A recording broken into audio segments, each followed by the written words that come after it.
Yeah, what is going on, everybody? We bike with another episode of From My Experience podcast. Yes, my phone is not muted.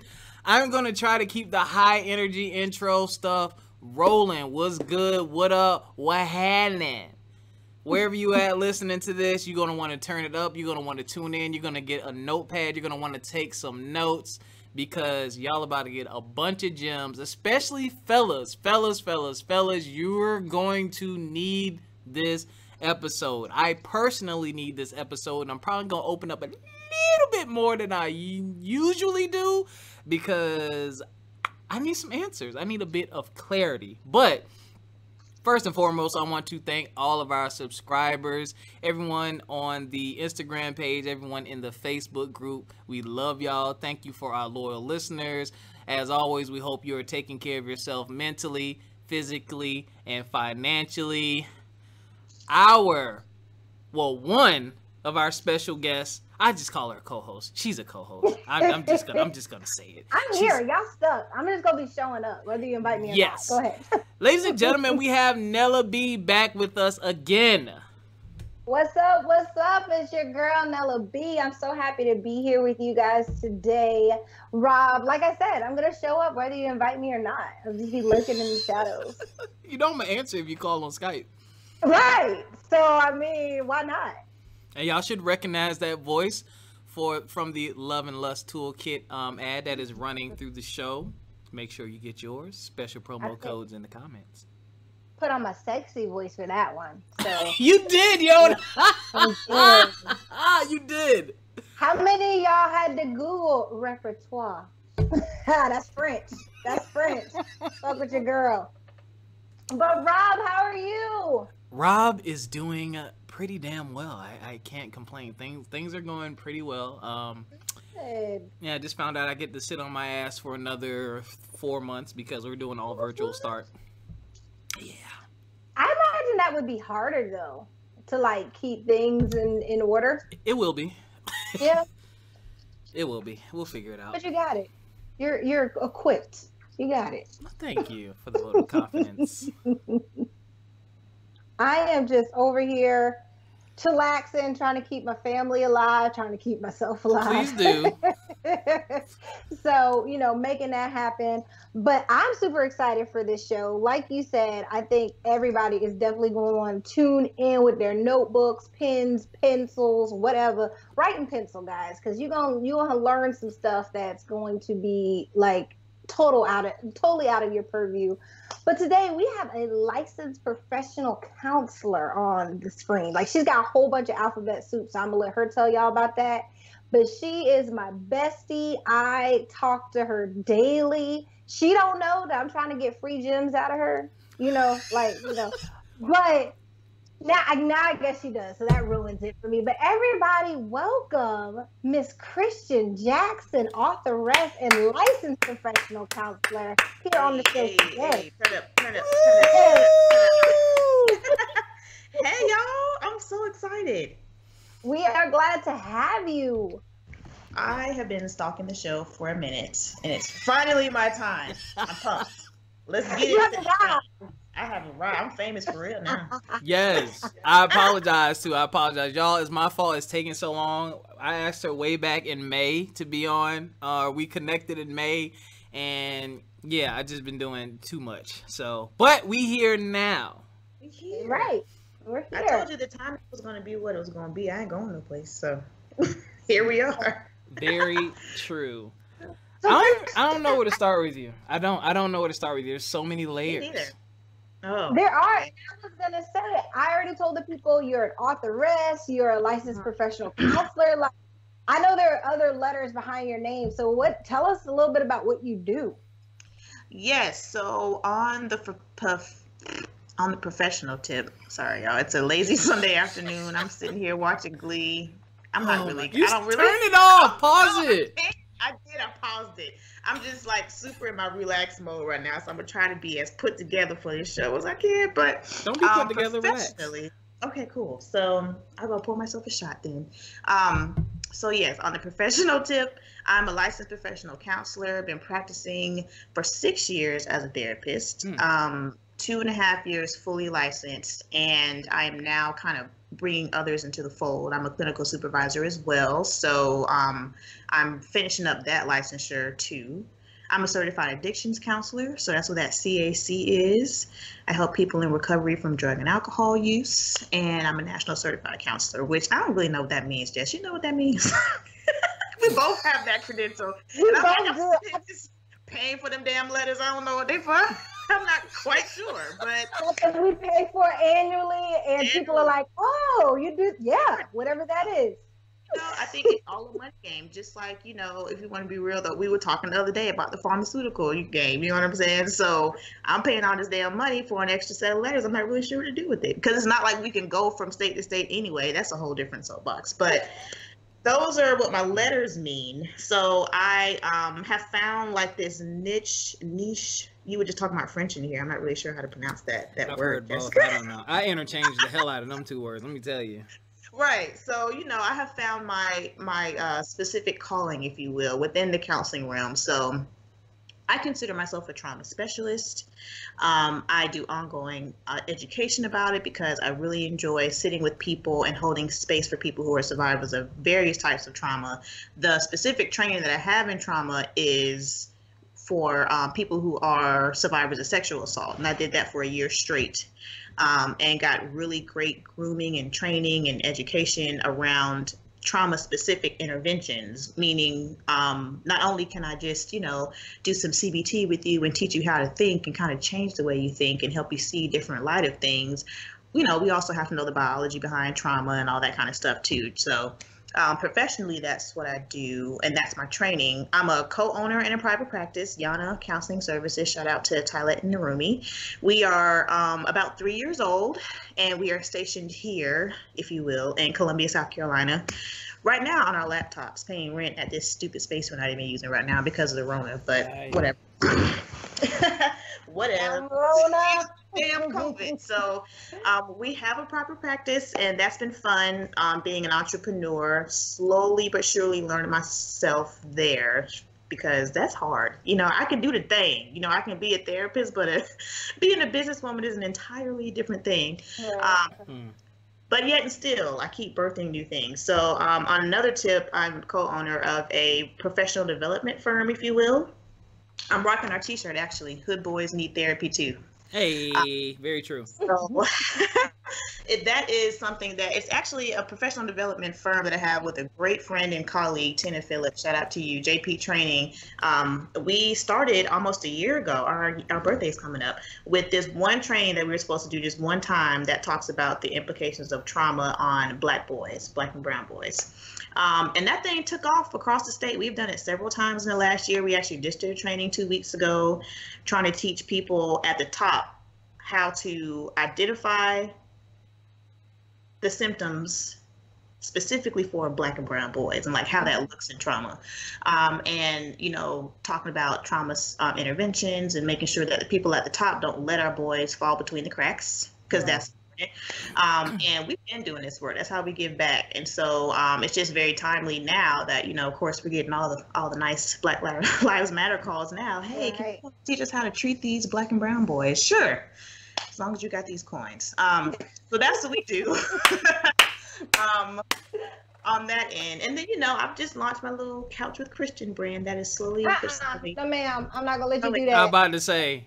Ain't no little nothing. So you launched what now? I'm sorry. The up and coming amazing Couch with Christian brand. Okay, yeah, okay. Much better. That's what I thought you said before. I wasn't sure. Like, I'm just out here doing what I do. I just I'm really excited again, learning about myself as a businesswoman, kind of what that looks like for me. And Jessica, you and I talk every single day. So we've talked about like how it looks to find yourself, right. Yeah, right. professionally. So it's like, do I want the pretty grids on IG, and do I want all these nice colors? I don't even have a logo for Couch with Christian. It is my beautiful face, and that's it. That's all you need. And I just be throwing content out there because for me, it's important just for the information to come out. So with Couch with Christian on my IG page, I just share a bunch of random facts about mental health.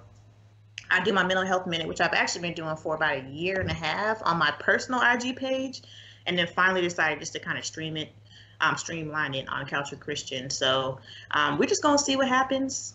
I wrote a book, Yeah. which I guess we're talking about today.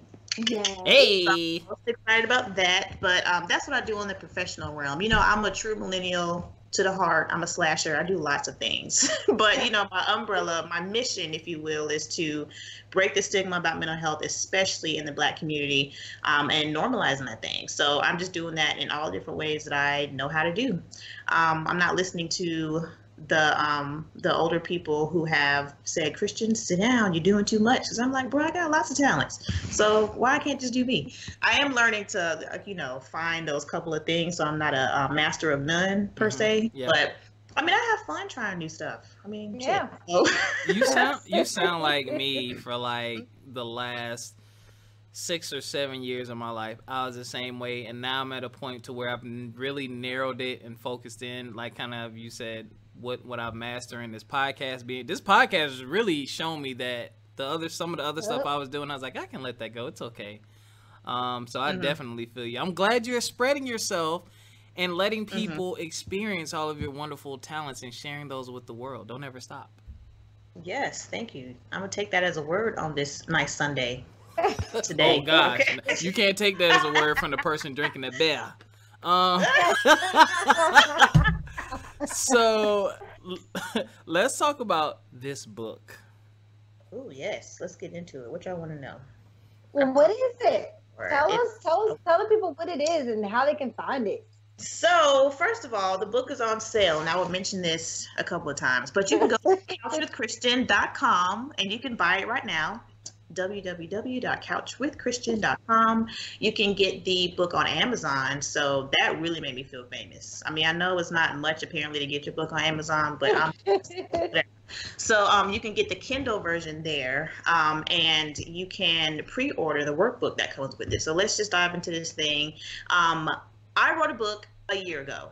I was underutilized at this one place I used to work at, and so I was like, hey, I'm going to use all my free time and write a book. I've always wanted to write a book, so it was something that I think God laid on my heart that I needed to really kind of get some just crap off my chest, out of my head about my own relationship with my dad. So background about me, my dad and I have had a very difficult go of things since I was an adult. We've had a really crappy relationship, and I talk about that in the book because there's a huge plot twist and turning point in the book that really defined a good 10, 12 years, the past 10 or 12 years of my life, where you really are in that stage where you're trying to find yourself. So I had really it came to a head when I was really kind of wrapping up my promiscuous days, if you will.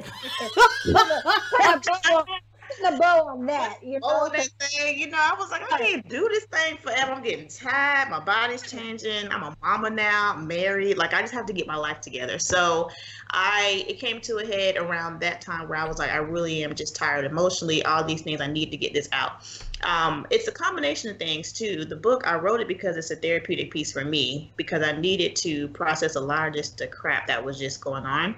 And then, you know, as a therapist, women primarily come to me for therapy. That's just how it is. Men don't really come, although I love when they do call. I have 3 right now. I love working with men. But the women that were coming to my couch, they were triggering the hell out of me. I was like, sis, me too. This is me. You were telling my story. And when we do therapy, Jessica, you know this, like we start out with the assessment. That's when we get all in your business, as you say. And we have to get a background on your physical, mental, spiritual, emotional, social history. Like, I need to know everything and try to get down in that thing and call you out on stuff later, make connections. So the theme is daddy issues for the most part. We have to kind of sit on that family of origin piece. We got to talk about who raised you, who was your village, who influenced you, because that shapes, you know, your worldview, your values, your morals, how you are in relationships. And so what I started to find was all these women were having difficult relationships with their dads. And so when we are doing therapy, we have to write clinical notes. I have to write up your assessment and kind of write a conceptualization, is what they call it, of like who you are after meeting you for an hour. But we have to do it for billing purposes and just to kind of refer back. So basically the book was writing itself, because I'm writing all these stories because throughout the book I am setting the stage and sharing anecdotes from women that I know. So through therapy. So obviously I changed their name because I ain't trying to lose my license. We just talked about all my letters, I ain't trying to lose them. Yes. Don't lose the alphabet. They're expensive. Not trying to lose the alphabet soup. So obviously for confidentiality purposes, their names are changed. But the book is a manual. That's what I like to call it. I've come to call it that because it is my story. So yes, it's autobiographical. I'm being super vulnerable and sharing everybody like my story.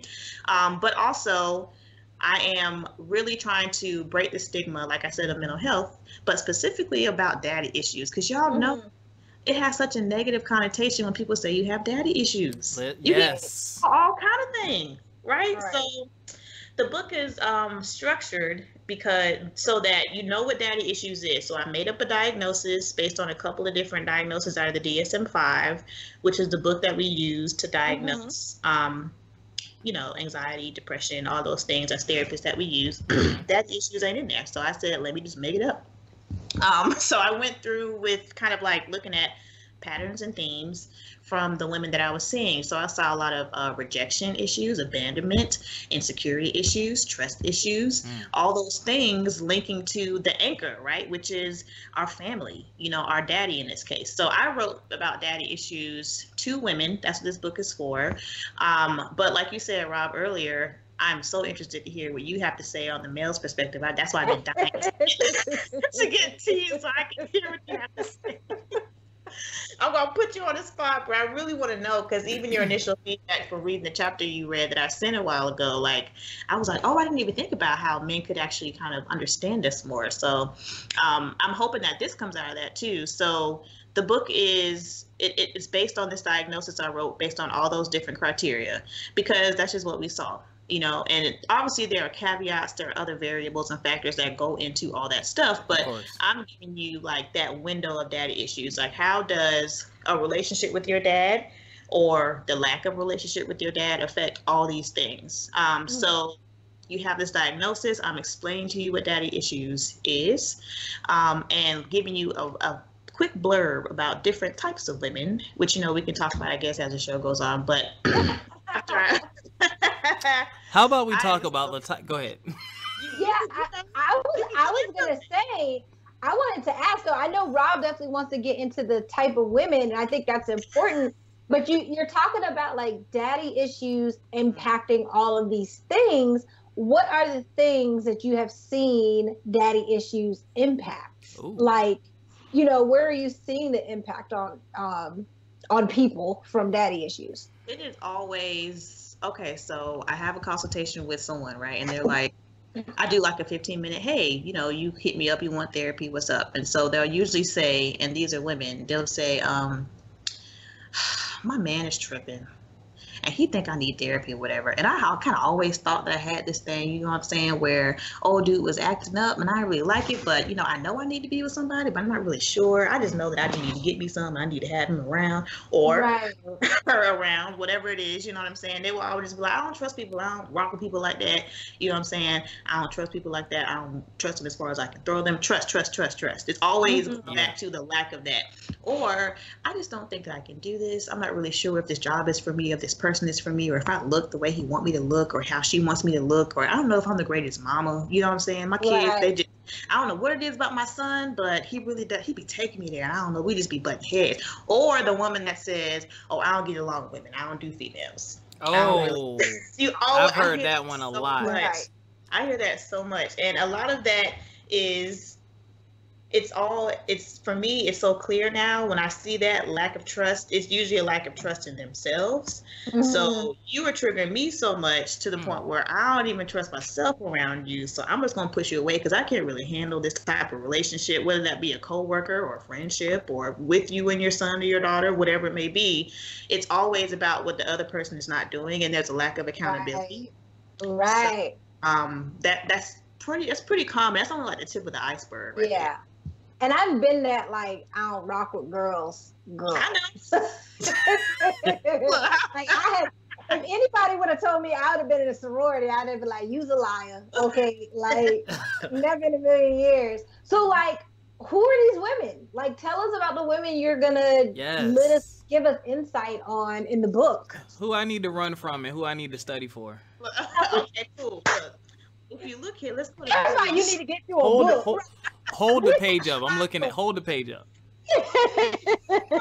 of the book. So in the book here, let me see. We go to the archetypes, which my editor actually she suggested that I do.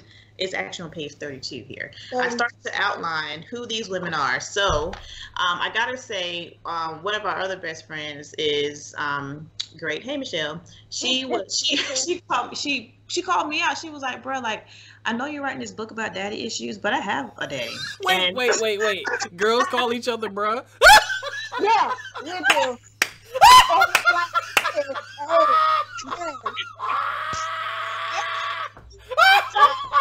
It's not that funny. We feel too. We feel deeply as well. You know, I said, and I treat a lot of teenagers for a while, and so I have to talk like them. That's probably why that comes out. That's just Christian. I don't know. Jessica never calls me bro. If I think about it, it's just me. This is you. That's you. Maybe she was just like, sis, I don't know. But she was like, I had a daddy. I love him and I'll buy your book, but how is it going to pertain to me? So that prompted me to write about the first archetype, the daddy's girl. And so I give you a blurb about who she is. Basically, she's the one who's had her dad in her life. He's been supportive to her, doted on her even, you know. So I share a story about one of my clients who actually did have a great relationship with her father. He supported everything she did, encouraged her, was there for her the whole time, praised her. She came to me because she had so much anxiety. She was like, I just don't know what it is. Me and my boyfriend are living together. I mean, things are going well. My job is going good. I just can't get over the fact that she had this I am responsible kind of narrative in her head all the time. Part of that was because she had to take care of her father. He was, I think he had like ALS or something like that. But when she took criticism or had it, she didn't really take the criticism, to be honest. She would receive criticism or hear feedback, and she couldn't process it.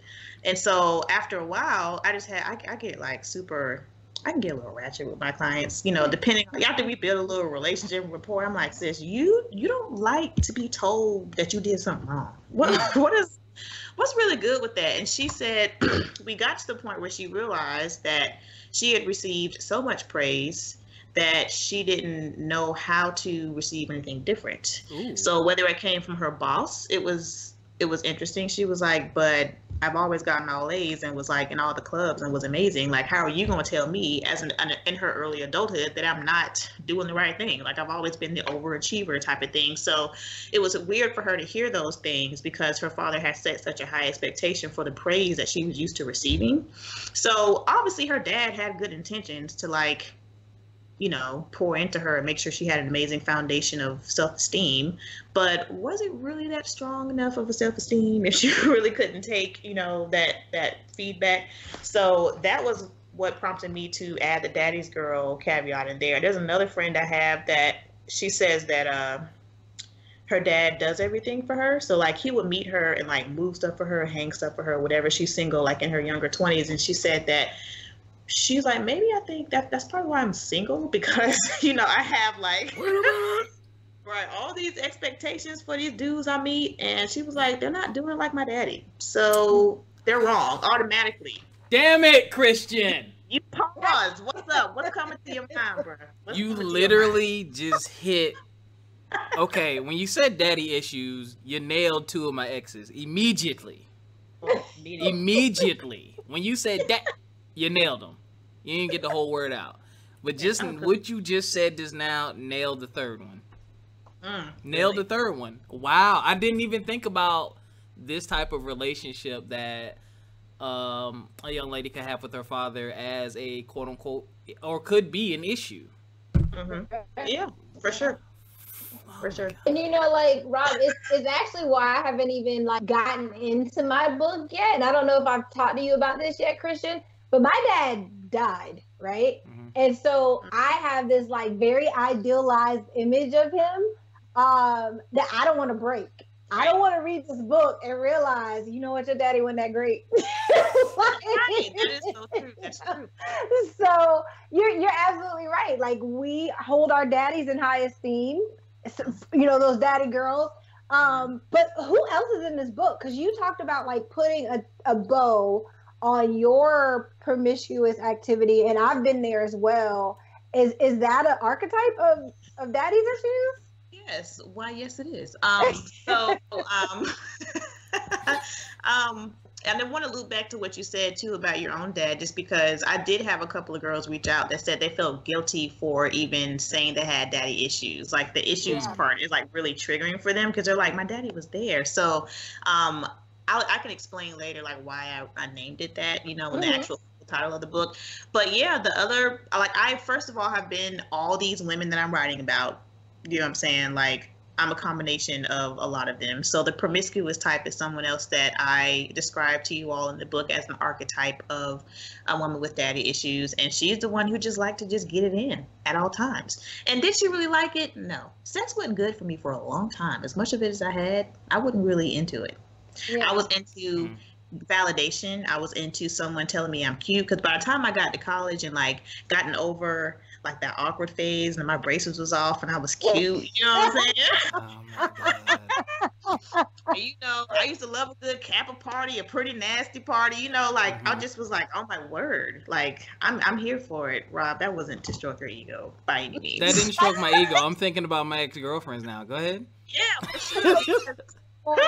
I want you to see these women, right? But like, it wasn't always about sex. It was just about the fact that I am hungry for something that I wasn't getting. So if I didn't get validation or words of affirmation from my dad, and not because he was telling me that I was terrible, it's just that he just didn't tell me that I was pretty or smart or whatever. Like I would know that he was proud of me, but I just had to assume that by the fact that he wasn't telling me that I was doing something wrong, if that makes sense. So being promiscuous, for me, it was a physical choice I made to have sex with a lot of people.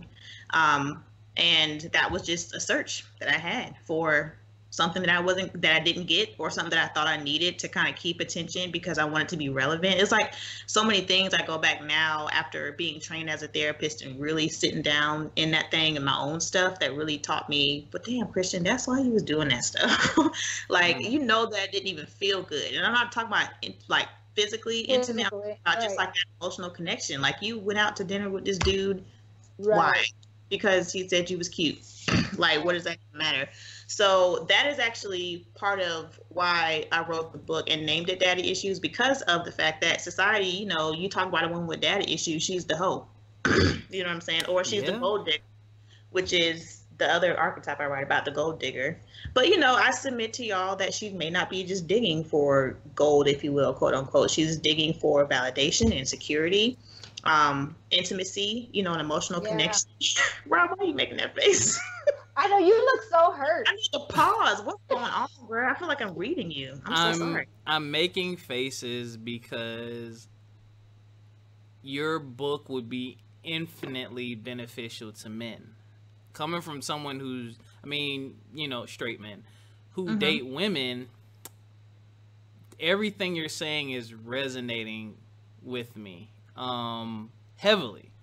Very heavily. And I'm actually comforted because typically, guys, if we get cheated on and she says daddy issues, but she's not in therapy and she can't really give you a direct answer and she's trying to describe things, most of the time we're like, that's bullshit. You just wanted to smash these other niggas, blah, blah, blah. Like, we try to find a reason to be angry because in that moment you're hurt.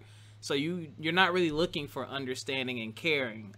That's what happened with my first relationship. But this most recent one, we've known each other so long, and I still to this day feel like I know her very well. I know that it was a deeper issue. You weren't trying to hurt me. You were, like you said, you were looking to fulfill something that I couldn't fulfill. You just didn't know how to tell me. And it wasn't that I was doing anything wrong. It was just something is going on with you and you don't know what to do with it, so you did what you did. And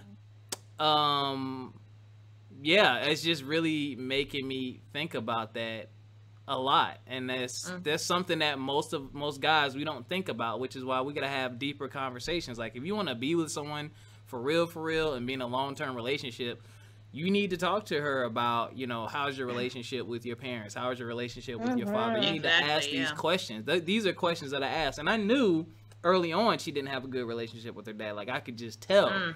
and we talked about it, but she never delved deep into it. It was always, no, you know, he never said this or that. It was very surface level. Like, I never really found out what happened, because I think something happened, but I don't know, and I'll probably never know now. So it's just really, I'm really soaking in what you're saying.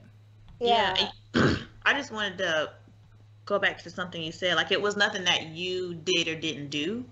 You know what I'm saying? Like, I love that you brought that up and have accepted that, it sounds like, because if she don't even know what she's missing, then how's she going to tell you? And Jessica, you say that all the time about sex. You know, if you don't know what pleasures yourself, you know, then how are you going to tell your partner? That is such a crucial point. Like, and that is a huge reason why I wrote the book the way that I did and laid it out, like ABC 1, 2, 3, so that you can see, like, I need to see what's going on with me, you know, and be okay, quote unquote, in my singleness, if that's where you are in your stage of life, or just kind of be where you are with your partner and kind of take that step back, because you can't treat people how to treat you if you don't know what you need, or if you don't know how to treat yourself. So that was a great point. And I think, so this is, I mean, that leads us to two really good directions. Y'all tell me where y'all want to go. Because we can talk about, like, how does a woman even know that she has daddy issues? Because, like you were saying, Rob, is like, she knew there was something, and she was saying, well, he never said or he never did, but she couldn't identify that this was a daddy issue. Right. Or we can go in the direction of, what does daddy issues in dating look like? Should you be dating with daddy issues? You know what I mean? So I'm thinking that's the direction Rob wants to go in. Like, what does that look like, Christian? How do we make sense of this kerfuffle of stuff? Yes, sis. So I can answer that first question real easy. How do you know you have daddy issues? Yeah. You're alive. The end. Man, so you're here. You're here. Yeah. Okay. Is you breathing, sis? Sir? Yeah. Yeah. Because you know, that's, you know, I almost got into it online, which I don't do. But I advertised this book on like some group on Facebook, and you know, I'm getting all these, you know, loves and thumbs up, and this dude was like, oh my gosh, I am so excited for this book, because I used to love a woman with daddy issues because they were so easy and I used to smash all the time. Oh my God. But he was like, now, you know what I'm saying? Like, I'm grown, quote unquote. Right. You know, I really think that all you women need to get this book to see what's wrong with you, type of thing. So I responded in, you know, a very loving way, because, you know, I'm an authoress on the rise. I ain't want to, you know, get super ignorant, but I was just like, thank you. Public figure. You know what I'm saying? I was like, you know, thank you for your comment. But my argument is that both men and women have daddy issues. Yes. You know, I have something coming for the fellas down the line that my brother is going to help me and consult with me on. Which, that's exclusive. I'm so excited about that. But anyway, you're alive, and it's on a spectrum. And when I'm in therapy, I always tell my clients, like, you don't like to say that you might be depressed. That's what I always hear. I don't want to call it depression. I'm like, bro, like, you out here. Call it what you want. Oh, what it is, you know, but what I see is this, you know, it's on a spectrum. You may not be like the woman who was sexually abused by her father, which I just met a client the other day, and we're about to work through that. But you may have had like a man who was, you know, your father figure, or he was your father and he was emotionally unavailable. Like, it's on a spectrum. We fall somewhere on there. So I think the first step to even addressing your daddy issues is kind of knowing that you have them to some degree, and be ready to acknowledge that thing, you know, before you start dating. Ooh, this is juicy. Yo, wait. I'm going to say this. I can give you some input on the daddy issues for the male perspective as well, because I have those as well. And I want to say this to y'all. Stop thinking of the word issue, not y'all, but the audience. Stop thinking the word issue means this nasty, negative, super duper thing. It's a synonym, y'all. It's like, it's something that's going on with you that you need to deal with. Don't think, oh my God, I have an issue. Life is over. No, where that accent come from? That was following though. I'm not like Gollum. I'm not like. I'm feeling the conversation. Sorry. Yeah. I mean, and you know, there's a theory, Christian, I don't know if you use it in your practice, but I use some imago theory. And it basically is like, we choose partners to heal wounds from childhood, right? So I had a stepfather. My birth father's deceased, but I had a stepfather, and he is aggravating as all hell. Love him, but he's aggravating. But I married him. You know, like Carl is that guy. And so it's like I see myself working out my issues with my stepfather with my husband. Oh my word, I married my daddy too, child. And I mean, and it is weird, especially when they're in the same place. And I'm like, no. Like I have literally said, "Hey, daddy," and both of them have answered. Yeah.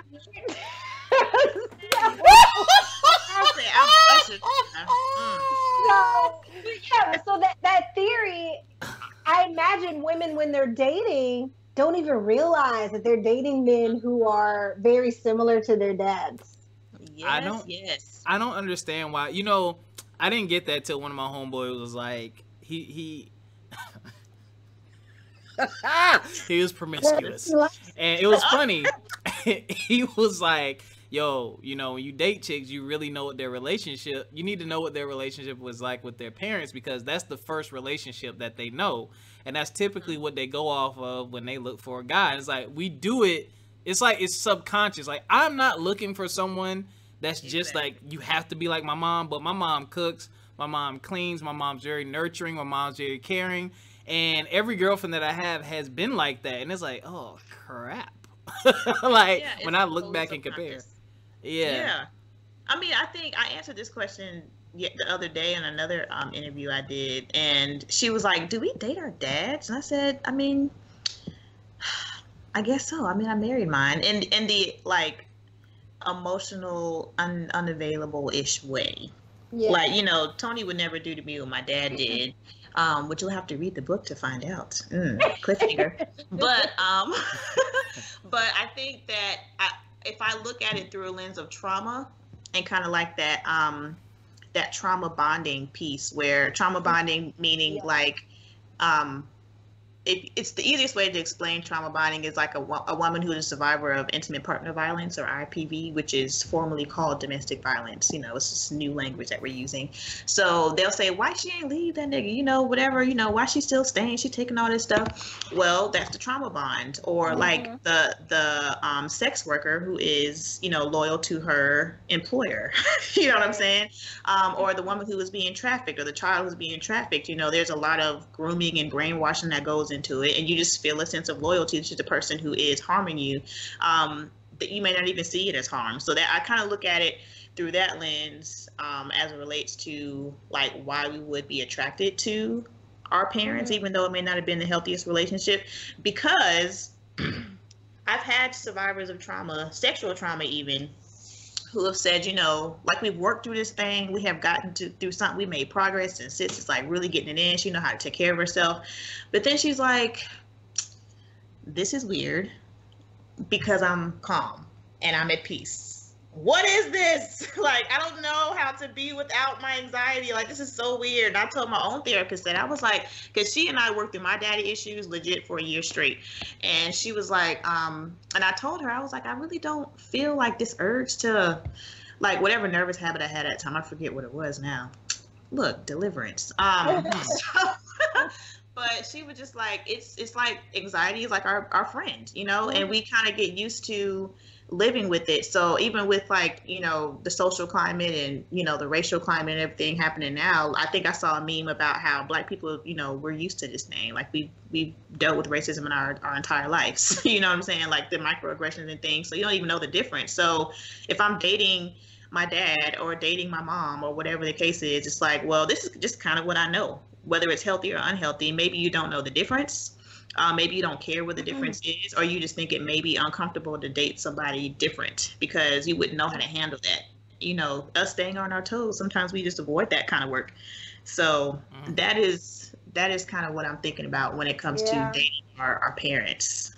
And one of the things that I thought about is changing that relationship by proxy. You know what I mean? So like my relationship with Carl is very loving and I feel heard. Whereas with my dad, I was like shut down, not able to ask questions, not able to express myself. And so it's like, if I have a good relationship with Carl, who is very much like my dad, then by proxy, I have a good relationship with my dad. Yes. And although as a therapist, I know that's like totally irrational, that doesn't make sense. But in my head, as a just regular person, because I'm not a therapist 24 hours a day, that makes sense to me. And it has, I think, it has shown my dad something different too. And I had the opportunity for that. So I know we have to read the book to know what happens with you and your dad and how that ends. But can you give us a sneak peek on maybe where you are with that with your dad, or, you know, what's changed for you maybe? Sure, because shit is out there now. People got the book, they're reading it. But I do want to piggyback on what you said, though, Jess, because that is so true. Like, I talk about therapy in the beginning. Like, people come to me a lot of the times for the first time ever in therapy, and they'll be like, I don't really know if I'm saying or doing this right or whatever. And I'm like, just talk, sis, whatever. Yeah. But I describe therapy as you know, reparenting yourselves. You get to parent your inner child, right? So the younger self is triggered when something uncomfortable comes. It's like our trauma response, right? So I have this emotional threat. When my parents were arguing, which I talk about in the book, then my fight or flight mode would be to withdraw. Like, I was a withdrawer my whole life. And I watched my mom like walk out of the door and slam the door. Me and my brother didn't know she was coming back. Like, that was scary. So I learned a lot from that piece. And obviously you have mommy issues too. Spoiler, everybody does. So I learned early on, like, if I ever get married, I'm nigga finna talk to me like that. Like, point blank. So when like 6, 7, 8-year-old Christian comes forward, and usually comes forward and me and Tony getting into it, you know, like we did that night, you know, which usually happens, you know, in marriage. But like, that Christian vowed at that age, I'm never going to feel threatened like that. So I can see that point that you're making, where I am recreating what little Christian needed, which was to assert herself. And it may not come out the prettiest way, but I learned watching again, when my parents are married, their relationship, how I said I wasn't going to deal with that. So I'm like, this is how it came out. I'm putting my finger, I'm wagging my, you know, I'm doing all this, I'm grabbing air like Ricky Smiley. Grab, you know, because this is how, you know, I feel safe. I don't know. I'm reaching for something. Ooh, I need to write that down. Ooh, I like that. Like, yes, you know, because our traumas, our bodies remember. So I need. Girl, I need to patent that. I need to write that down. Yes, I like that. But you know, that is so true what you said though. Like, I can see it. Like, you have another chance to kind of get it right, if you will. You know? So what happened with me and my dad, and this is the first time I've ever talked about this out loud in the interview. Oh, yay. Because you're my best friend, I'm pulling it out. But this is like, well, the issue that happened with me and my dad was very, very long story short. And Jessica, you have watched this whole thing unfold, like, personally. But it's my parents were divorced when I was young. My mom, apparently, when I was around 2 years old, told daddy that she had slept with some other nigga and I might not be his, right? Go forward like maybe 20 years. I don't find out until like when I was 21 or like 19, something like that. And so I found out that he might not be my dad, went to my daddy and said, yo, let's take a paternity test. He says, I took a paternity test. I'm like, bruh, what's the results? And he didn't want to tell me. So we went 5 years without talking. He didn't come to my college graduation. Even though I invited him, he said no. He had gotten remarried when I was probably a sophomore in college. I think that was right when we stopped talking. He just refused to take this test because he was like, I'm not finna be in no lineup with all these niggas. You're like, whatever, that's your mama. Talk to your mom about that. I took a paternity test with the guy that she said what could have been the father. The one guy she said was it. That came back negative. So when I went back to my father, I was like, bro, like, this came back negative. Where are the results? Or let's just take it again. Let's just do it. So he wouldn't do it, which to me was ultimate rejection on so many levels, right? Like, you told me you raised me because it was the right thing to do, not because you love me, but because it was just, you know, an image, I guess, he wanted to portray. And I think he loves me and still does, and loved me then. But I do believe that his image and his own trauma, you know, his own walls kind of affected the fact that this is like, you know, a huge thing for someone else outside of you. He couldn't see past his own trauma and him protecting himself. But I for years, like in my marriage and my relationship with my husband now, like he would see how I would just be off. My insecurity would shoot up the roof. I'm literally walking through life feeling like half a person because, and I'm thinking about like a couple clients I have that have been adopted, and they talk about this duality, like not really know who I am. I'm a whole person, but then I'm not, type of thing. So I didn't go to the doctor for years because, you know, what do they ask you when you go to the doctors? Your family fucking history. Yep. Okay. Right. And right. I don't have that because now all of that is called into question. So I'm thinking I'm rejected because my daddy doesn't want me to know who I am. Maybe he doesn't want me to be his daughter. He's so mad at my mama that he's putting his feelings over just me and his relationship.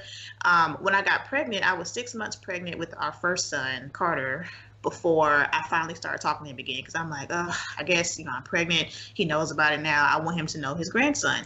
We were good for like the first 5 years of Carter's life. So we're talking, but it was always like this thing in the back of my mind.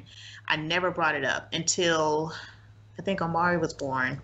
Something happened when I brought it up again. I'm like, Daddy, like I was in therapy at this point, and I was exercising what my therapist told me, which was to bring it up again, assert myself, you know, like parent my inner child. Christian needs to be heard. I really need to solve this because I've gone through 2 pregnancies not knowing the genetics behind my life. Wow. You know what I'm saying? Yeah. So I'm like, damn, like, you know, they ask all these questions. They want to do genetic testing and all this stuff. And every time I'm like, I don't know. So that was really heavy. And I was like, you know what? Now I got 2 kids and I need to figure this out. So I asked my dad to take the test again. And he said, he tried to like derail it and say he wanted to have a conversation with my mom, him and me. If your mama missed this one thing, then I will take the test. And I'm like, only you know what that is. It's not fair. Right. That's dumb. So he's like clearly running. So then then he gives me this whole story about how my mom has slept with all these people and like paints her as this harlot. And I'm like, bruh, that has nothing to do with me. Can you just tell me what happened? So then he's like, finally I asked him, because I let him talk for, I remember 18 minutes and 3 seconds on my phone. Straight. Okay, I didn't say anything. And then I said, okay, so are you telling me that you did take the paternity test? He says, yes. I said, okay, so what were the results? Oh, that's for me to know. What? Blew my mind, bro. I went off. And my dad is an expert gaslighter, unfortunately, which means he denies my reality. So he's like, right. You know, you're the crazy one, you know, like, why are you blowing up like this, whatever. Why would you not tell me? Now you're telling me you have the results in your hand, and you didn't. So that was 2017. I haven't spoken to him about this since. So we're on our next stint of however long of not speaking now. But I've seen him at a couple of family events. Unfortunately, they were funerals. But my brother came back to town, and him and I took a paternity test. We did a whole siblings paternity test because we know we have the same mom, and I did all this research online, and it came back 100% that I am my father's biological child. So I'm like, I've lost like 10 or 12 years literally not knowing who I am, sleeping with all these niggas, trying to fill a void, popping off at people, super anxious, just not really feeling settled and grounded. You know what I'm saying? Because I didn't realize how much of a gut punch that was until finally I was seeing that I was going to lose like the best thing that happened to me, my husband. Because it's funny, we're talking about like, you know, our relationships with our partners and then replacing possibly your father. But Tony came into my life and provided for me in ways I have never like felt. When I was in college, he paid my tuition. He made sure my rent was paid. He would visit every weekend. We would visit each other up and down 77 in Rock Hill. He would make sure me and Michelle had groceries in the house. Right. You know what I'm saying? That had gas in the car. Because I was there eating too. He made sure I was straight. You know, and that's like that misconception where people talk about daddy issues in society about like us, the gold digger, right? I wasn't digging for nothing, but I loved that Tony loved me enough to pay for me to make sure I could eat. Yeah. You know what I'm saying? So those are things that I was missing at the time in my life when my dad decided he didn't want to be a part of mine. I'm like, bro, and you know, even most recently, I did screenshot the results of the DNA test to my dad. This was back in, what was that, just like February, I think. Yeah. And it really came to a head when I had fucking Crohn's, didn't know about it. Wow. You know, and you know, I was going through, 2019 was trash for me. Y'all think 2020 is trash? I'm fine. But like, wait, amazing. It's fine because I was going through all these health problems. Yeah. And I'm super super triggered because by then my daddy issues were in remission, what I like to call, you know, like cancer goes into remission. You know, I'm cool. You know, I've managed my symptoms, but they were super triggered because I had this stomach issue and I didn't know what it was. And my husband, being who he is, was my nurse and cared for me like day and night. And we didn't know what was going on, and so I couldn't again answer a genetic question. So I kept feeling this tug. I need to get a DNA test, but my dad won't do it. Like, what the hell am I going to do? So that was a huge push for me to even finish the book. But still, when I talked to Daddy in February, gave him the results. We need to talk about this face to face. I'm not going to be a part of a Maury Povich episode. Oh my God. I'm like, Daddy, I know. This is just what it is. So I'm like, okay, well, I'm down to have a conversation. And when I got the results, which I knew like 98% that he was my daddy. Like, I look like this nigga. Like, he can't deny it, you know. And I just knew, but I wanted to hold him accountable. My intentions changed over the years, though, because at first it was like, I deserve an apology. I'm going to make you say you're sorry, and I'm going to call you to the carpet, and everybody's going to see. And I'm doing it at a different way now. Definitely wrote a whole book about it, but it's intentions are different, you know, because I'm like, I'm not the only one going through this whole thing. So we have not talked to this day, and he did what he does, and unfortunately it's July now, and he was supposed to be going to get back to me February 14th, which is actually the last time I was in the hospital for my Crohn's, and has not reached out to me. Supposedly knows about my health condition, but hasn't reached out to me about it. So how much do you really care? Like, you say that you like love me, and you know, how can those abandonment issues not rear their heads, or rejection not rear their heads? And he told me, you know, I'm getting older, so I need to compartmentalize, quote unquote, the way I handle stuff. So now to me, you're telling me I'm the last compartment, quote unquote, that you want to deal with. Yeah. So again, I'm getting that over and over again. So I'm like, you know what? I'm finna publish this damn book. You know what it sounds like? What I'm hearing you say is that this book maybe has helped you to accept some of that and not pursue it. For sure. Like, I'm over it now. Like, I don't even have to talk to him about it. Yeah. I want to. I think that the way that we've handled conversations over the years has been so unproductive, because I will pop off. I am my daddy's child, and he has a temper. And so, I mean, you know, where do you think I got that from? But I have worked through so much of that now that if we were to sit down and talk, I would be totally fine. I don't think there'd be any reason for me to yell. As a matter of fact, I really hope he buys the book, because no, I haven't talked to him about it. Hope he buys it and reads it, because everything that I've been wanting to say over the years, I have not been able to articulate, and it's there, and he can read it and actually see like what I was feeling. And you know, I do want to make very clear that I am not trying to villainize my dad. It's not what this book is about. I'm not trying to villainize Black men, because you know, statistically speaking, Black homes are the ones that don't have fathers in them, you know, compared to their white counterparts and everybody else. But so I'm not trying to villainize anyone, calling them out, bring Black men down, nothing like that. This is a chance for us to heal families. And you have to be uncomfortable up front before you can actually do that. So the title of the book is Daddy Issues. The tagline is How to Detangle from the Sins of Our Fathers, because throughout the book, I'm talking about how daddy issues impacts dating, marriage, motherhood, relationships. I'm really giving it to you. And in between each chapter, you get self-care check-in questions.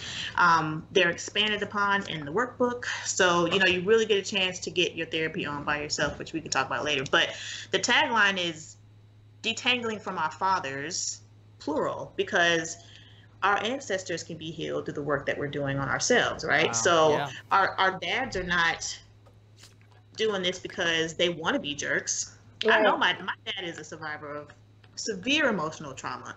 And so I had to learn through my own work and rewriting the story about what happened with us that he couldn't give what he didn't get. He didn't know how to do it. So if I heal myself, and if we happen to have a conversation about this, then maybe he'll learn something, you know, will be better. That bond is better. And I'm holding out for that and praying that that's what's going to happen. But this is a chance for us, men and women, to really kind of face the negative stuff. Yeah. And really actually fix it. Like, we run away from so much crap that's why we're in this disgusting cycle. But if you're buying this book, you're buying it because you want to be a cycle breaker. And that is the point of Daddy Issues. That's what I'm trying to do. I love it. You I want to make sure my statement is correct before I make it. You said you worked with a therapist for about a year to work through some of your stuff. Mm-hmm. When was that? Did you start pursuing this with your dad, trying to find things out before or after the therapy? Before therapy, like trying to get answers. Yeah. Yeah. Okay. So this is something that I've run into, and ladies, and fellas, I want you to take my advice on this. Me personally, I had issues with both of my parents, and it came to a point to where, you know, I can't speak for everybody, but, you know, there's a bit of fear when it comes to your parents. Like, you're just not going to say and do certain things when it just comes to your parents. It's like, you know, I was the don't talk back, I slap the shit out you, like, you know, Right. the stereotypical stuff we joke about. I wasn't crazy abused or anything like that, but there were times where I was like, this isn't right. I gotta have the conversation with my dad. This isn't right. I gotta have the conversation with my mom. And once I did that, thank God that they were open to the conversation and we had it. That was it. My relationship with them was forever changed, and it would change for the better. And what I've seen with two of my exes anyway, who had I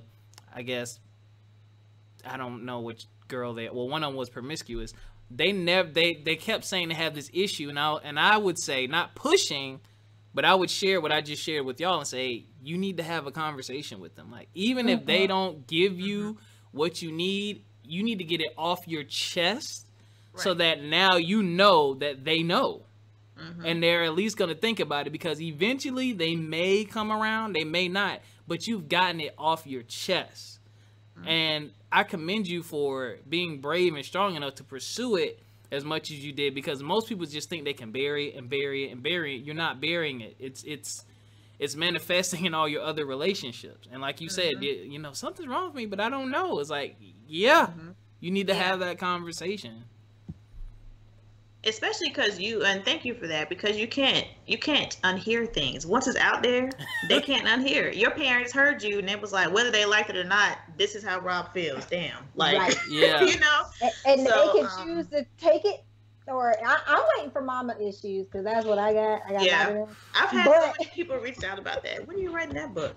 Yeah, and Serious? I mean, they can choose to accept it, or they can choose to move forward, but they heard it.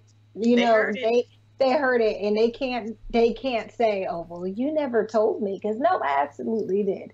January 19th, 2016, we had this conversation. Remember that time? So, Christian, in closing, like, what, I think you covered it, but let's just put it out plain. What do you want people to get from this book? I do not have a resolution for me and my dad right now, right? So we're not talking. I want people to know that even though you don't have this nice little bow, you know, on your ugliness, that you can still be healed. You do not need the other person to do your work, sis, sir. Okay? So that is what I really want people to get out of this, is to first, you know, acknowledge it. Okay, so I have a daddy issue. You know, this is what's happening. I have a problem with crack, whatever it is. Like, you have to say it first, right? Yeah. Damn. And then, you know, once you say that, then you can start the work. And I'm hoping that people will pace themselves through the book, because it is pretty heavy. It took me a little while to write it, because it is very triggering for me to write about that and sit with that stuff again. But you have the tools to do it, and you have the strength to. Nobody needs to work through this whole book in a week and say, oh, I'm healed, you know. And I say, like, this book, along with the workbook that goes along with it, like I mentioned, the speed bumps, if you will, which I'm calling them, the questions that are in between each chapter to reflect, and the activities for self-care, they're all throughout the book, but they're in the workbook too.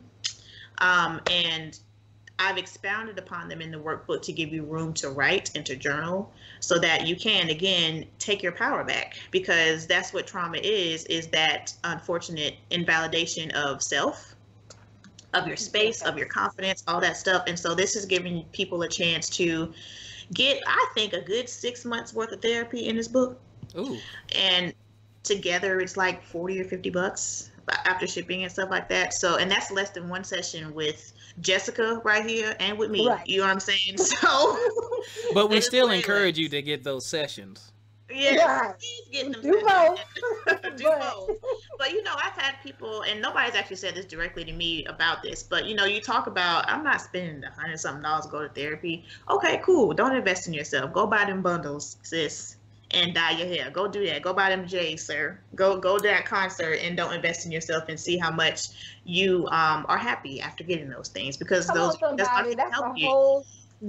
Whole different talk, ain't it? But you gotta bring that part up, because this is about investing in yourself, and so I'm really hoping that people do that on this journey, and also know that it's okay to want to talk to somebody. Like, I think I speak for you and me, just when I say come to therapy with us is dope. Like, I have fun when I'm in session.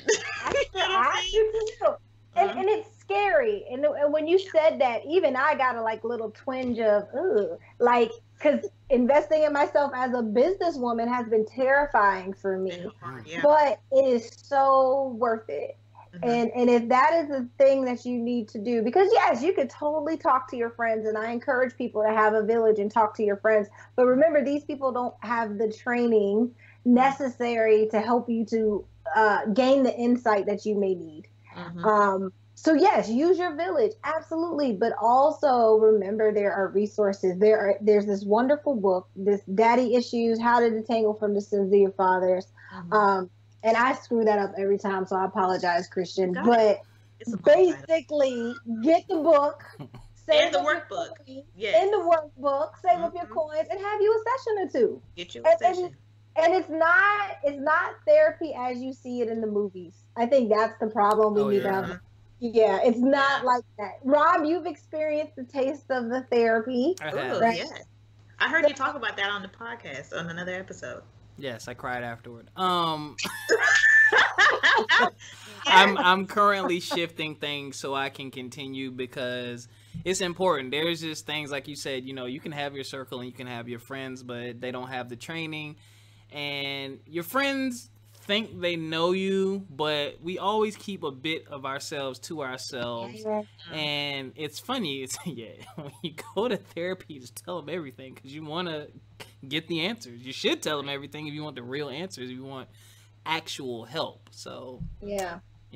And I love, there's a meme floating around. It's like when my therapist asked me about my favorite pizza topping, and next thing you know, I'm crying about right, and I'm pulling out all of my traumas. I am that therapist. I'm like, me too. Check in with me. Tell me how your week was. Chad, that's a good show.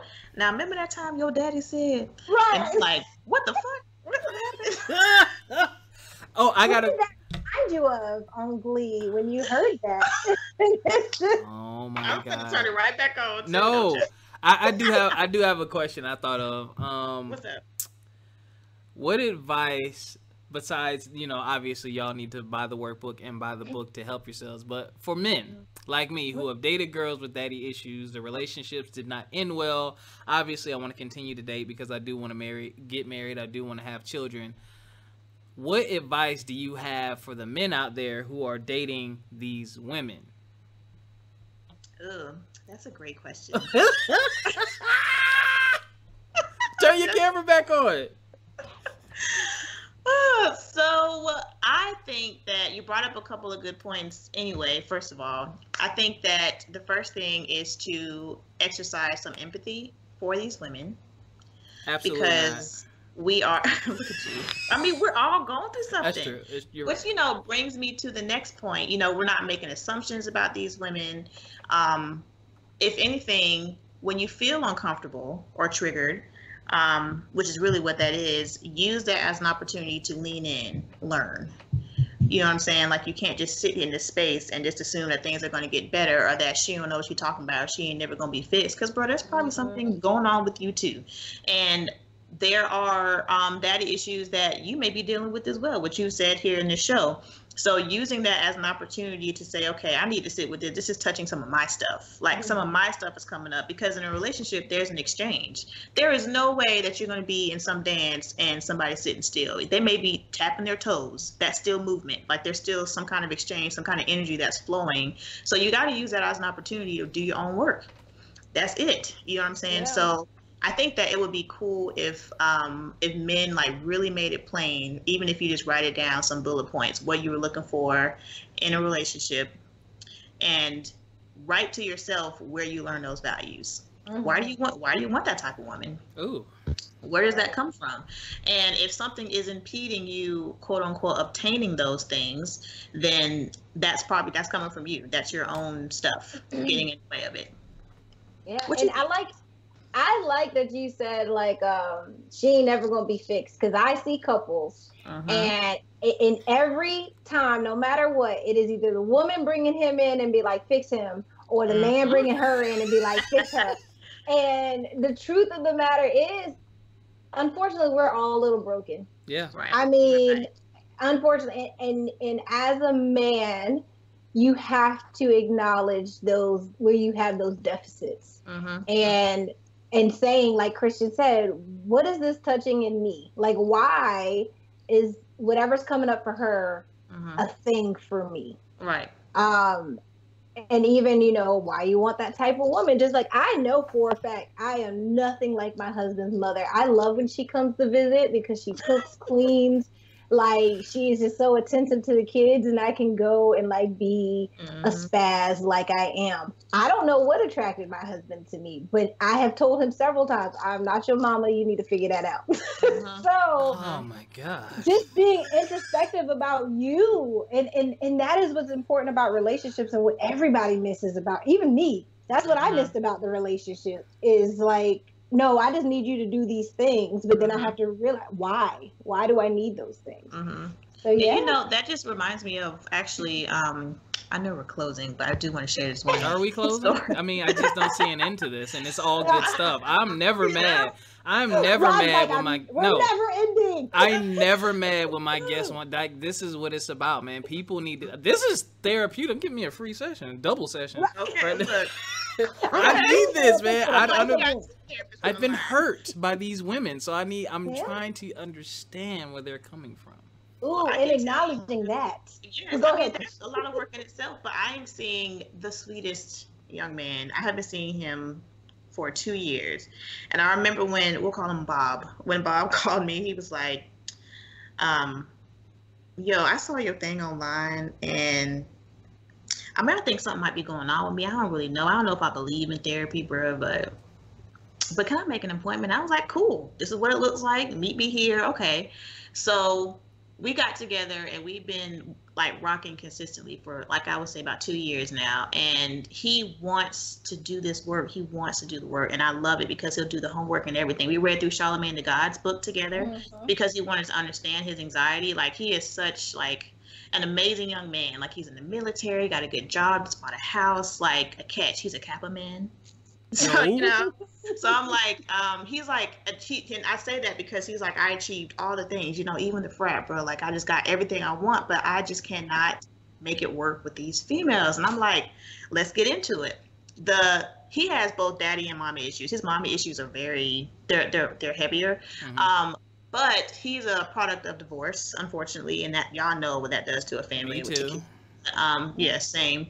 So what I just asked him, well, his patterns in relationships are that he doesn't have a full relationship. He'll talk to these females. He goes for the unattainable woman, quote unquote. That's what one of his females friends told him, because he finally was like, I need to talk to my homegirl, see what's my type. Like, do I have one? Because he has interested females, right? Like, he was like, I can get a girl, it's fine, but I'm not interested in the ones that just like easily come. So he had to sit with that thing and just be like, I can't get the unattainable female, like the one that doesn't really pay him attention or whatever.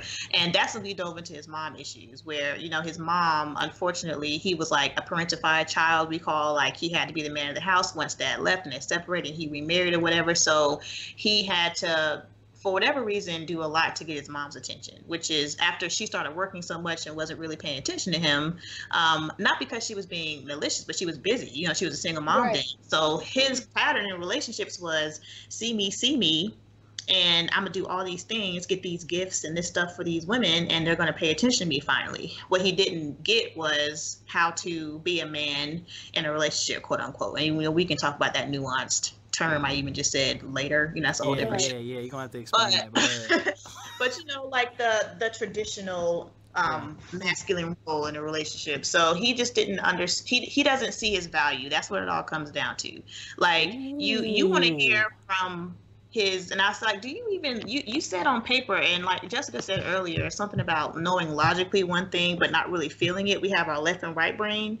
So logically I know, which is where logic, reason lives, our left brain, but our emotions are housed and processed in the right side of our brain. So it's really right brain. He just feels super anxious. He's very empathetic and sensitive, and he knows that I can't do something to mess this up because I'm so close with this girl and I really, really like her, but she's not respecting him, frankly, and he is such a sweet young man.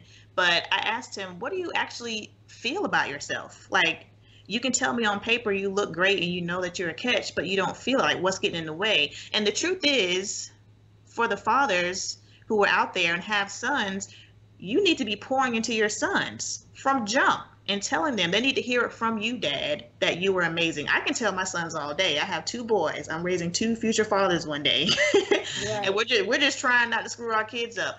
But I tell them all the time how amazing they are and stuff. And I had to train my husband to do the same, because I don't want them seeking that from some female or male, whoever they decide to date. You know what I'm saying? Like, I want him to know that, because that is the gap for Bob. He just can't get. I love watching him, but it's also so heartbreaking because he is doing amazing things, and it's so much for this young woman. And I'm just like, for what, bruh? Like, if I could, and if it was ethical, I would find him a young woman that would appreciate him. But he has not gotten over that hump of really knowing who he is and accepting him. Now, I hate that for him, but his daddy issues are just that, self-esteem. And you see in black men, it looks different. It does. And it's interesting that you say, like, about teaching the fathers to pour into their sons, because I see it. Like, I know Mr. Tony. I think he's an amazing father. I think Carl's an amazing father. But what I see in both of them is they probably parent the way that they were parented. Like, come on, boy. Why, work harder, run faster, because they're pushing them. They're motivating them in their mind, and that's the way they show love. Right. But boys need to also hear from their dad, I love you. Right. Oh my gosh, you didn't catch the ball, but it was amazing how hard you tried. Those things that mom said. Yeah. Mom said, that's exactly what happened. Your feet, but you ran so fast. Yeah. Oh my God. And I told, like, we were teaching Carter how to ride a bike. Tony was like, boy, why are you riding the bike? What you doing? Why are you riding the bike like that? Why you just get your leg up, keep your balance? And I'm like, he don't know how to keep his balance. He don't know how to do none of that. So, like, the next day, I was like, Tony, you gotta tell him he's good for trying, because Carter is very sensitive. He gets frustrated real fast. So the next day, Tony was like, but good job for trying. That was for your mom. Oh, damn. He knows how important it is for me to have our son hear that from him. Yeah. Because at the end of the day, my boys want daddy's approval. And that is what, Bob is looking for. He's looking for approval from his parents. I've done a good job. Like, why don't you see me? But he's, again, acting it out in his relationships. I need you to see that I took the extra mile and went to the store and got your favorite candy, babe. Like, you don't see that? That doesn't make me feel great. Oh my God. So many things. And I love when men come to therapy, because, like, I had one dude say, you know what? You be saying stuff. I don't be thinking I need to talk about that. And, you just have to kind of interpret that, because men are just going to present differently in therapy, period. Yeah. Men's daddy issues look different. Men's depression, it appears as anger and aggression. It's different for men. So you have to think about it on that end. But I really hope that, if men read this book and they get it, they know that it's not just for understanding the women in their lives. It's really just like, damn, that might be me too. Bob sounds like me maybe about 6 years ago. But it's weird, because I had a stronger relationship with my dad, and my dad, I looked at the way he courted women, and I think it was because my dad had those daddy issues with his father. He passed that down to me, because I was always taught to court a woman, treat her like a queen, yada, yada, yada. And my homegirls were the ones that be like, yo, like, you doing all this stuff. Like, what is she doing for you in return? What are you getting out of this? Exactly. And then it was like, fuck, I'm getting broke. That's what I'm getting. So I've curved that now. Like, I still do it, but now I at least, well, for one, the confidence in myself and my abilities and what I'm achieving and accomplishing in my life, I feel good about myself. I know what I bring to the table. I found that value piece. And now it's kind of like I still do those things because I just love black women. And but now it's like I've learned to hit the brakes a little bit and give them a chance to reciprocate, or see if they're going to reciprocate, or see what reciprocation looks like from them, because it's very telling. Because they'll say, "Oh, thank you, so sweet, so nice, thank you." Okay, you're telling me these things. I can get words from anybody. What are you doing to show me? Like, what's your love language? Like, let me find out where you at. You know what I'm saying? Right. And know that it's okay to say that. Yeah. Yep. Because for whatever reason, like, men don't express that, and that's what Bob is doing. Is like he said, I feel like I'm walking on eggshells. If I say something, gotta say it, then she might walk away. That's what he's thinking. Good. And if she does, and that's not your person, right? That's not your person. You don't want to be alone. That's, I can't tell him that. I don't want to be alone syndrome. But no, I'm so straight up. I just met someone new like a month ago, and we haven't met because of COVID, but we message and talk every day, and we've told each other just damn near everything, because I'm like, look, I don't want to waste your time, and I don't want you to waste my time. If you ask, I'm gonna tell it, damn it. And I'm gonna ask you, do you like me? What do you like? I'm gonna ask you these questions because I need to know where your head is, because I'm not doing this whole 3-month thing. I don't know, I want to be with you. Nigga, you knew this date number 5. Hungry ass. And you know what's funny is a lot of people wait until they get older, right? Oh, I'm 35. I don't have time for this. I'm going to say what I want. Guys, if you're listening and you're younger, you're 18, you need to be saying what you want now. Yes. Your time is valuable now. You don't need to wait until you feel like, oh, I'm old, I need to, say what I want. Say it now and say it plain. Like I was one of those people too. I did a lot, and then I would just like, well, why are you not doing this back? And I would never say anything. Yeah. And then they like, well, why you got an attitude? I just think it's funny that I did it, and then now we in an argument. So just say it, guys. Just say it. But Christian, I'm sure you got to get back to your babies, because I know I got to get to mine. I know Rob is like, which I mean, let's keep going. I got my baby over there too. It's a black Xbox, but whatever. But we're gonna close for real this time. I'm not gonna ask you the question I normally ask guests, because you already answered. I was gonna ask you what advice you give the people out there looking to pursue something similar to what you do, or in the vein of the therapy realm, but I kind of feel like you've answered that. It's like your life story kind of pushed you in that direction. But is there anything you want to add to that? No, I think that's probably it. The pain. They obviously say therapists are trauma survivors. Like we're trying to fix ourselves through being a therapist. So that was definitely the motivation for sure. But yeah, man, lots of hard work. But it's definitely worth it. We don't get paid for it, but I don't do it for the money. We about to though. We about to get these coins, but that's not where it starts. It can't start there. It can't, because then you will definitely give up, and people will miss out on what you have to offer. Yeah, and y'all don't want to miss out. So, once again, thank everyone for listening. Remember to like, share, subscribe, review.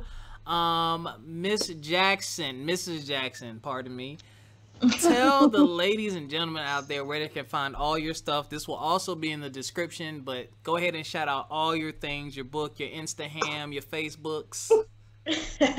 Yes. Okay. So the book again is called Daddy Issues: How to Detangle from the Sins of Our Fathers. You do have to put the whole title in if you're going to go to Amazon, which is where you can find the paperback and the Kindle version of the book. You can get the ebook uploaded right away. You can also find the book at couchwithchristian.com. You can go to Instagram and search me at couchwithchristian, and the same on Facebook, and just roll with me. And Jessica, Nella B, shout your stuff out again, please. I've been doing it the whole time. It's all good, guys. So my government, y'all know it's Jessica, but I'm Nella B podcast. You can find me at Engine Counseling on the Instagram, same on Facebook. And I'm just gonna be popping up on From My Experience. I'm just gonna be sending Rob random stuff and be like, "Hey, post this." So you guys can't get rid of me. I'm here. Yay. I've arrived. And y'all know where y'all can find us, FME_podcast. Also on Facebook, From My Experience Podcast. I don't know what happened, but I just had like 10 people request to get in the group in the last 2 or 3 days. Thank you. Yay. Continue to share. Join the group. Join the discussion. If you have any questions, comments, you can hit us up, FMEpodcast1@gmail.com. We love y'all. Take care of yourself mentally, physically, financially, and sexually. And I got you. All the things. Oh, I gotta plug this too. If you go to Envision Counseling, you can hit my Pure Romance page. Get yourself something to take care of yourself sexually. Okay. We will catch y'all next time. Peace. And we out. Peace.